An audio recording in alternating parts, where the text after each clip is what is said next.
Mister Gautam Shah, founder and chief strategist Goldilocks global research के मौजूद हैं। Gautam, good morning. कार्यक्रम में स्वागत है आपका। एक काफ़ी समय के बाद आपसे बातचीत हो रही है। इस बीच हमने ऑलमोस्ट इस पूरी वॉर को शुरू होते हुए देखा और इसका एंड भी देखा। क्रूड को 60 से 125 भी देखा एंड अगेन बैक टू 72। ये जो डैमेज हुआ और उसके बाद जो ये डैमेज कंट्रोल की प्रक्रिया थी, निफ्टी बैंक का लीडरशिप लेना, निफ्टी आईटी का कोलैप्स, मोटे तौर पे अभी ये 3 क्रिटिकल इंडाइसेस, निफ्टी बैंक और एक निफ्टी आईटी, आपको किस तरफ जाते हुए नजर आ रहे हैं गौतम? Good morning. देखिए, मुझे मार्केट एनवायरनमेंट काफी अच्छा लग रहा है क्योंकि आपने जो पॉइंटर्स बताए, पिछले 2 महीनों में हमने इतना कुछ देखा। FI selling, AI disruption, technology में इतना बड़ा फॉल, जियोपॉलिटिक्स में इतनी बड़ी न्यूज फ्लो, ऑयल में इतना बड़ा मूव 110 115 तक जाना, फिर वापस इस लेवल्स पे आना। डिस्पाइट ऑल दीज फैक्टर्स, जब अगर मार्केट 24,000 पे है तो इसको तो आप स्ट्रेंथ ही मानेंगे, इसको आप वीकनेस मान ही नहीं सकते हैं। और अभी भी हम 6-7% दूर हैं लाइफ टाइम हाई से। तो मेरा मानना है कि मार्केट एक कंसोलिडेशन फेज में रहा है निफ्टी, क्योंकि एक domestic money versus FI money के बीच में एक बैटल जो पिछले 12 महीनों से चल रही है वो अभी भी चल रही है। इंडिया के अपने प्रॉब्लम्स है locally, no doubt about it. Valuation concerns है, बाहर के बजाय ज्यादा अच्छा कर रहे हैं।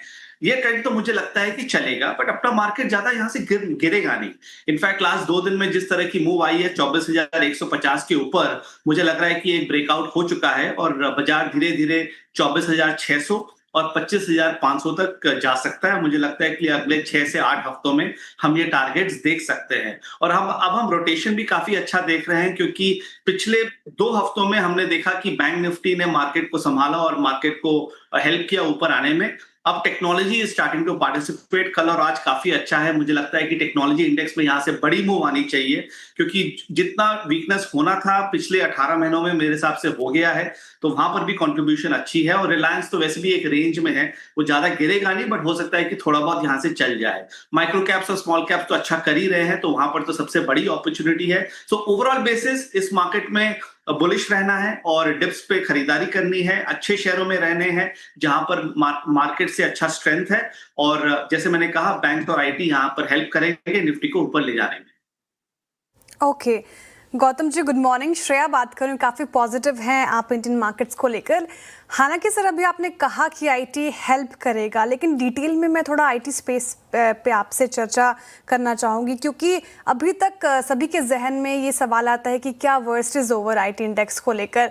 कल का और आज का मूव हमने देखा, और जिस तरीके से अब डील्स हो रहे हैं एआई को लेकर, एचसीएल टेक की डील, सर्वम की बात करें और आज की डील की भी बात कर लें, तो आईटी पैक को लेकर आप पॉजिटिव हैं, लेकिन क्या अभी भी इसमें स्टॉक स्पेसिफिक होना है? क्योंकि मिड कैप आईटी स्टॉक्स ने सर तो पार्टिसिपेट किया था, लेकिन large cap IT stocks participate नहीं कर रहे थे। तो overall large cap, mid cap IT stocks को लेकर अब आप पॉजिटिव हो चुके हैं? देखिए, पिछले 8-9 महीने से हम इस सेक्टर पे बेरिश रहे थे, और जब हम इस सेक्टर पे बेरिश थे तो हम मेटल्स पे बुलिश थे। तो हमने पूरा मेटल्स का रैली प्ले किया और आईटी को हम कंप्लीटली अवॉइड करके रखे थे।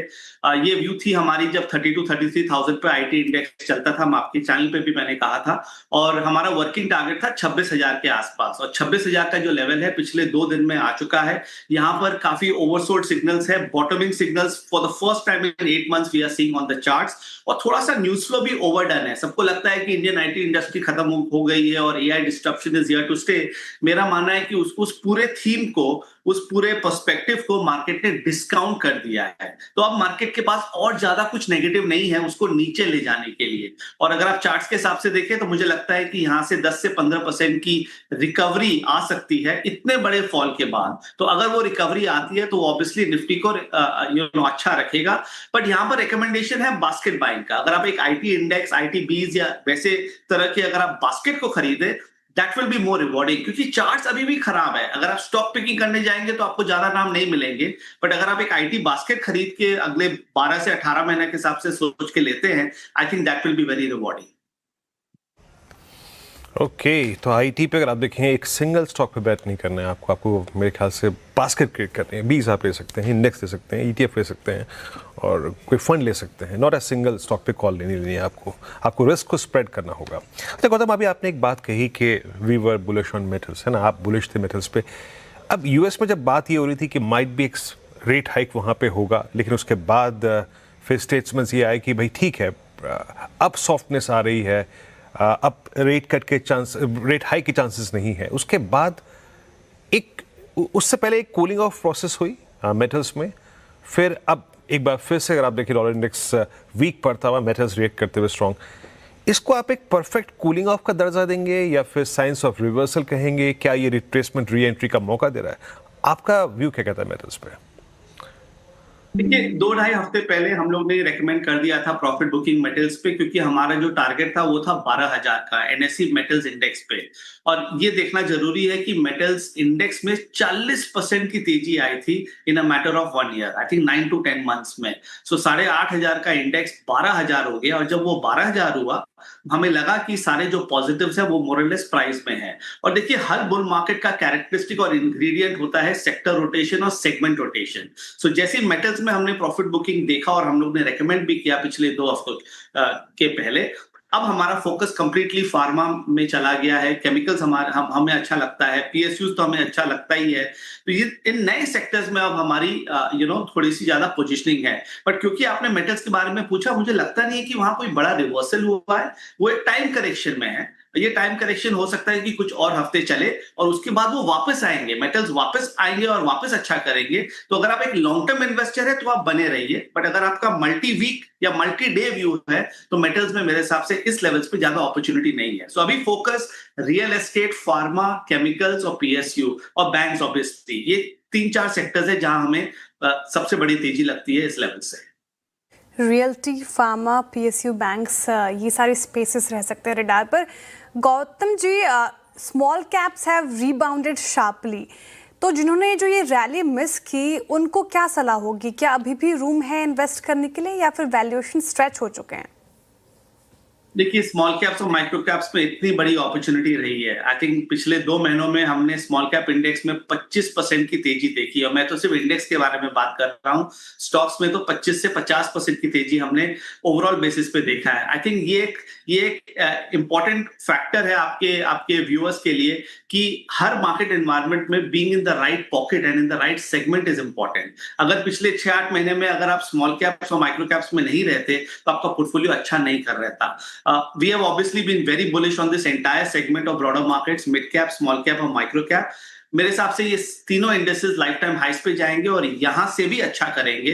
तो इसमें तो बने रहना चाहिए, और इस लेवल्स पे भी आप स्टॉक पिकिंग कर सकते हैं क्योंकि नए सेक्टर्स अब निकल के आ रहे हैं। फर्टिलाइजर, शुगर, पावर, एनर्जी, ये पूरा ट्रैवल और हॉस्पिटैलिटी थीम, तो नए स्टॉक्स और थीम्स निकल के आ रहे हैं। स्मॉल कैप्स मेरे हिसाब से पूरे साल अच्छे करेंगे और निफ्टी को बीट करेंगे, और जैसे मैंने कहा लाइफ टाइम हाइस पे ये तीनों इंडेक्सेस जाएंगे।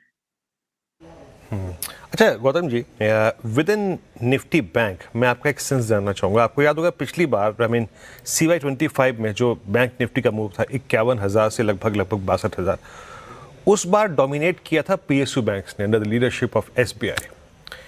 इस बार का ये 5-7 हज़ार पॉइंट का जो रिवर्सल है वो आया प्राइवेट बैंक्स में, आईसीआईसीआई बैंक की लीडरशिप में।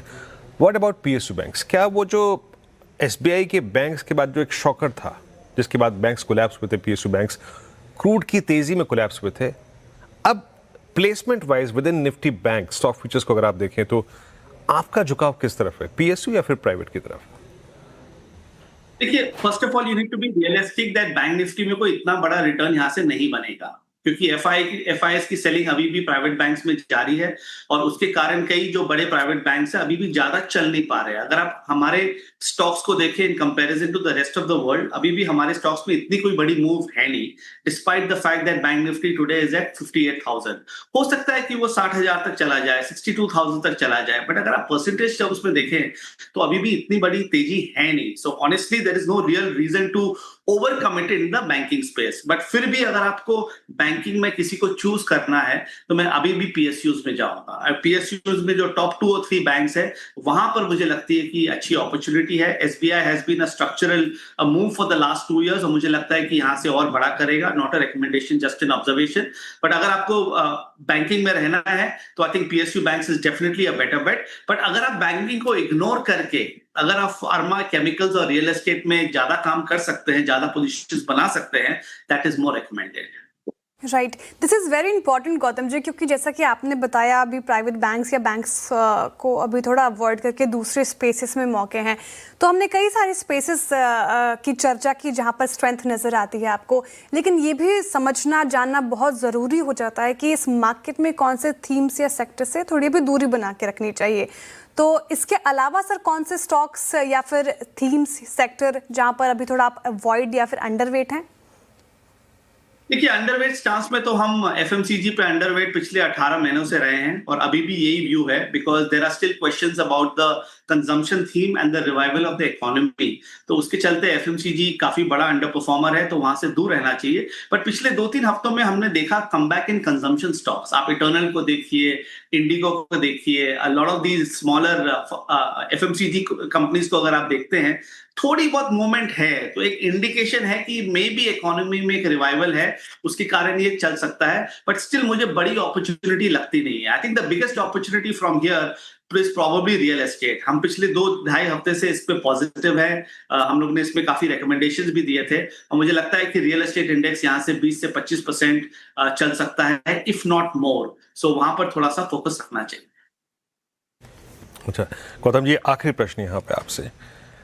हॉस्पिटल स्टॉक्स अक्टूबर से कोलैप्स होना शुरू हुए थे 25 से, उसके बाद मेरे ख्याल से पिछले 2 महीने में रिकवरी और एक बार फिर से ऑल टाइम हाई पैच को हिट करते हुए विद इन हेल्थ के हॉस्पिटल स्टॉक्स और एक होटल्स थे जो कोलैप्स हुए थे एक बहुत अच्छे मूव के बाद।